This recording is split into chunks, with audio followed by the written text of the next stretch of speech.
Dollar दुनिया की सबसे बड़ी मुद्रा है। दुनिया भर में सबसे ज्यादा कारोबार डॉलर में ही होता है। हम जो सामान विदेश से मंगवाते हैं उसके लिए हमें डॉलर देना पड़ता है और जब हम बेचते हैं तब भी हमें डॉलर ही मिलता है। दुनिया इसे मुद्रा के राजा के रूप में भी जानती है, लेकिन डॉलर का प्रभुत्व अब खतरे में नजर आता है। कई देश विकल्प की तलाश कर रहे हैं। चीन का युआन एक स्पष्ट चुनौती के रूप में उभर रहा है। ब्राजील और चीन व्यापार के लिए अपनी स्वयं की मुद्राओं का उपयोग करने पर अब डॉलर को पीछे छोड़ रहे हैं, इसलिए चीन युआन को आगे बढ़ा रहा है। लेकिन इस दिशा में भारतीय रुपया भी पीछे नहीं है। यह भी एक गंभीर दावेदार के रूप में उभर रहा है। क्योंकि मुद्रा व्यापार डॉलर के प्रभुत्व को चलाती है, इसलिए इसके डूबने का सबसे ज्यादा असर संयुक्त राज्य को ही पड़ेगा। ब्राजील और चीन ने एकजुट होकर तय किया है कि अब वो व्यापार में अपने देश की ही मुद्राओं में सौदा करेंगे। चीन युआन का इस्तेमाल करेगा और ब्राजील अपनी ब्राजील की रियास का इस्तेमाल करेगा। उम्मीद है कि इससे लागत कम हो जाएगी और भी अधिक द्विपक्षीय व्यापार को बढ़ावा मिलेगा, साथ ही निवेश की भी सुविधाएं बढ़ेंगी।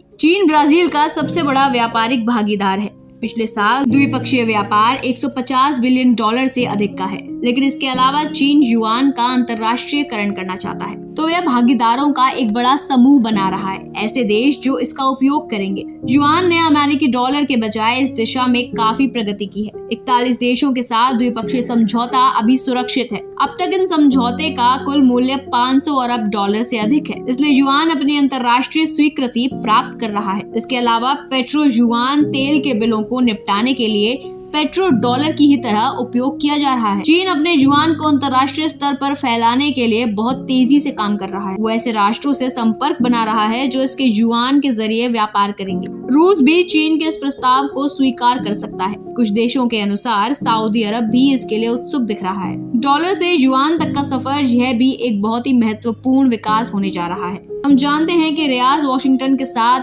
अजीब सी स्थिति में रहा है और बीजिंग के साथ काफी करीब आ रहा है, लेकिन डॉलर को छोड़ना एक निर्णायक कदम होगा। इस बीच भारतीय रुपया भी इस दौड़ में प्रतिस्पर्धा कर रहा है। पिछले साल भारतीय रिजर्व बैंक ने एक कदम उठाया था जिसने अंतर्राष्ट्रीय ट्रेड की अनुमति दी थी। भारतीय रुपया शुरुआती दिनों तक सामान्य था, लेकिन भारत ने प्रगति की है। 18 देशों के बैंकों ने रुचि दिखाई है। कुछ देश डॉलर को पीछे छोड़ना चाहते हैं। वे भारत के साथ व्यापार के लिए भारतीय रुपये का ही उपयोग करना चाहते हैं। इस साल की शुरुआत में ब्राजील और अर्जेंटीना ने भी ऐसे ही संकेत दिए हैं। दुनिया के कुछ देश अब डॉलर में विश्वास खोते जा रहे हैं। संयुक्त राज्य अमेरिका में लगभग खरब डॉलर के नोट चलन में है। अमेरिका के बाहर दुनिया का लगभग 40% ऋण संयुक्त राज्य में जारी किया है। डॉलर वैश्विक मुद्रा भंडार का लगभग 60% संयुक्त राज्य में है और 90% तक बंद है। सभी विदेशी मुद्रा व्यापार में संयुक्त राज्य के डॉलर शामिल है। विश्व की अर्थव्यवस्था डॉलर के लिए झुकी हुई है, लेकिन अब ये इस लत को छोड़ना चाहते हैं। लेकिन डॉलर के पतन के बावजूद ये शून्य तो नहीं होगा। हालांकि पतन शुरू होता प्रतीत जरूर हो रहा है।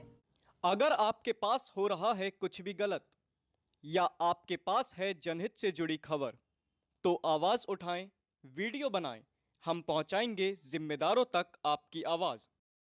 उठाएं अपना फोन, वीडियो बनाएं और हमें भेजें। हमारा नंबर है 8447819571। टीवी 100, उत्तर प्रदेश, उत्तराखंड, दिल्ली, मंदिर दर्शन, बॉलीवुड, हिमाचल प्रदेश, हरियाणा।